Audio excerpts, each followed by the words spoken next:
Alright, everybody out there in the Craft Chest Nation, it is I, Craft Chest, here once again with a video that a lot of people out there have been asking me about and wanting me to actually post a video to YouTube. So I'm using XSplit's local record in Path of Exile. I'm actually not streaming right now, which is probably a good thing because that'll be the time that 150 people come to watch me and wonder why I'm not talking in the chat. But I wanted to give everybody an idea of my opinion of how to be sustainable in the game, how to survive.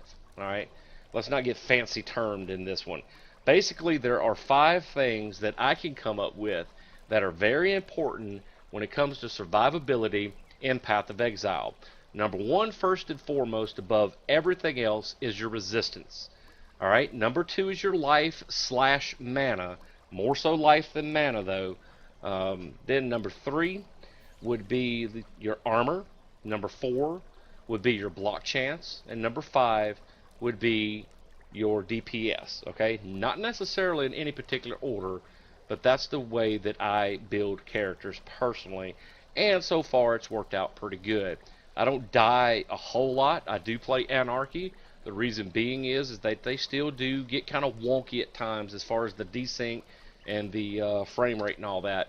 And they have a handy little tool built into the game, simply hitting the F1 key to where you can pay attention to your latency and your frame time and your frames per second. Right now I'm rocking 77 frames per second, and everything is flatlined as far as the latency and frame rate.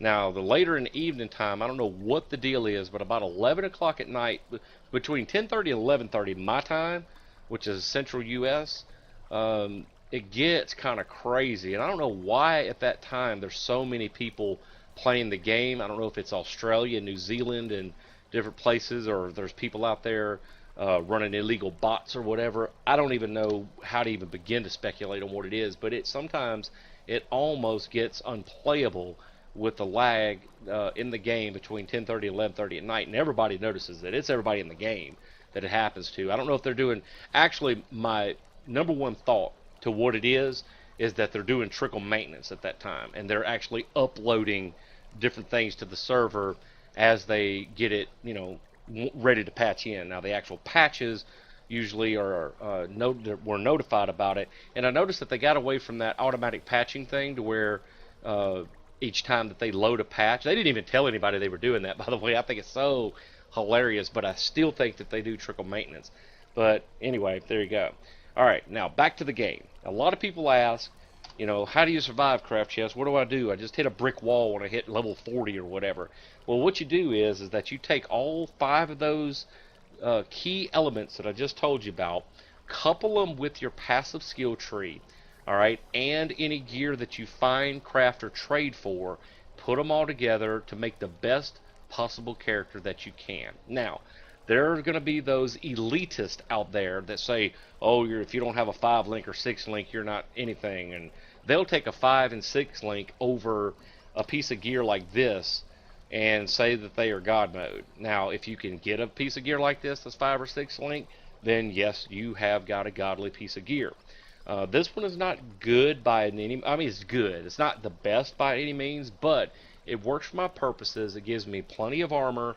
It doesn't have the best armor, but it's got plenty of armor on it for its item level, and I don't need 5 and 6 sockets for a basic cleave build. I mean, a cleave build is probably the cheapest economy-wise build there is in the game, and one of the most fun, in my opinion, because it's in your face, hack and slash.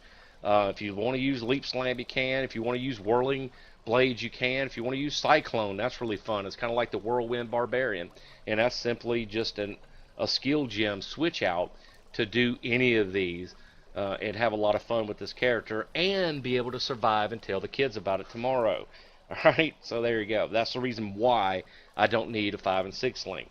That's not the reason why I built this guy. I planned on making a cleave build because I saw the potential in it, and I wanted to try a couple of ideas that I had out on the skill tree. Now, yeah, this dude's only level 74, and yes, only his framework is complete in this build. Okay, as you can see right here, I have life to pick up here. I have a lot of life to pick up here. I've got resistance nodes all over the map that need to be picked up. I got elemental adaptation. unwavering stance. If I can in the future afford it, I'm going to get Ondar's Guile. I mean, there's just so many things that I can pick up to make him even better, but I'm trying to be, realistic about this particular build and going on a budget as far as gear is concerned because I'm not a rich player. I'm really not. I don't have a whole lot of things drop because I don't trade off a lot of Magic Find for the gear that I'm actually wearing. Okay, I run between probably in the teens to like a 50 on any of my characters as far as quantity and quality are concerned. Uh, so I don't find that much, but I find enough. I mean, I have these GCPs. I probably find more Chaos Orbs than I do anything. This is just a different stack because I bought a shield the other day. I bought that shield and it took me several Chaos to buy it, which that's a pretty decent shield. If it had life and more resistance on it, that'd be godly. It still is, because for a hybrid build, that right there is actually an awesome shield, but I don't want to digress on that. I love that shield for some reason. I don't know why. Alright, so your currency, I don't have a whole lot of currency. I'm not rich, so I don't have the best gear. But the gear that I do have, I found myself. Kind of like one of those self-found things. Now, I do share gear, and that's the reason why I have all these stash tabs. And it costs me 20 bucks to get all these stash tabs, but they're well worth having because you'll have starter gear like I have down here and here. You'll have rares that you might, want to try out on a different build that have, high spell damage or high DPS or high crit damage, just depending on what you're making. Alright, so just keep all that in mind whenever it comes to being a pack rat. And then as you see, well, that didn't work, go ahead and get rid of those items. You can sell them and get currency that way. Each rare that you sell gets you shards of alternates, and then your alternates stack up. That's why I have so many alternates right now, is because I sell my yellows. These actually, if you get enough of them, can get you some higher end GCPs, some Chaos GCPs, Divines, Exalteds, if you have enough of them. And that's so they're not junk items. Actually, I need to clear this stash out and clear another tab out over here so I can have more rooms for alternates, because I think this is going to end up being nothing but an alternate orb of alteration. I'll get it out there in a second. Stash tab right here. But yeah, I have one for maps and some of this gear that I found here recently. I'm running out of room for uniques. I'm actually going to have to get some more stash tabs for uniques because I've got a lot of I've got more than half of all the uniques, if not more. I think I got, let me see, I'll show you. Where's the uniques? Uniques. Why is it not here? Here it is. 32 out of 90. No, I thought I had more than that. What? I do have more than that. What the fuck? I don't know. I got more than 32 uniques in here though, because I've got these two tabs full, and then I have that other one in the map. But anyway, I don't want to digress on that. So anyway, these stash tabs are well worth having just for gear that you might want to try in the future. Like this one here has high physical damage for its level, and it gives fire and lightning resist for a level 48. So if you're in the mid-range of characters and you're swapping over, say, from normal to nightmare, or normal to cruel, and from cruel to even merciless mode, you could rock that right there quite easily until you find something like, what I have here, a Chin Sao, Maracas bow, or even a Lion Eyes. I have one of those on my Ice Shot build. So yeah, just I would suggest keeping some of every level past level 20, if that makes sense, on gear. Just some of it. And that way you can test, see what DPS works better, for your main attack, for your backup attack, or maybe your defense, like Molten Shield. Just the list goes on. And couple all that together. The end result of what I'm getting at is couple that together with your resistance, with your life, with your armor, with your block, and finally, what did I say at the end of that? I don't know what number 5 was. And then take all that and then put it with your passive skill tree to make the best possible character that you can. Now, I hear a lot of people out there say, well, I'm just going to wing it. I'm just going to spend these points and come up with my own build. That's well and good, but just be careful how you path it. That's the biggest thing that I see people making a mistake on, is not doing a pre-plan as far as a passive skill tree is concerned. All right, I would suggest, and I'll put a link down here to get the PoE skill builder. I don't know what it's actually called, but I have it. It's a download and it is safe. I'll give you the safe link. It comes out of the main PoE website forum, so they did approve of it, and you can download it and actually play with it. I don't know if I can show it to you or not here. Let me see if I actually have that. PoE should be like right here if I have it. OP, nope, I don't see it right off, but it's not going to be part of Grinding Gears because it's not actually theirs, I don't think. Nope, I don't know the exact name of it, but anyway, I'll put a link down here to where you can look at it, and basically it pulls up a chart to the side that does all the calculations. It does the math for you and gives you all your percentages and pluses and everything else every time that you hit a node. Then you can pick out what character you're actually building. It'll highlight it. It'll give you the option to highlight the shortest path, highlight like items, like if you're going full life, it'll highlight little dots everywhere where all the life nodes are, and a couple of little nifty tools that you can use to do a pre-plan.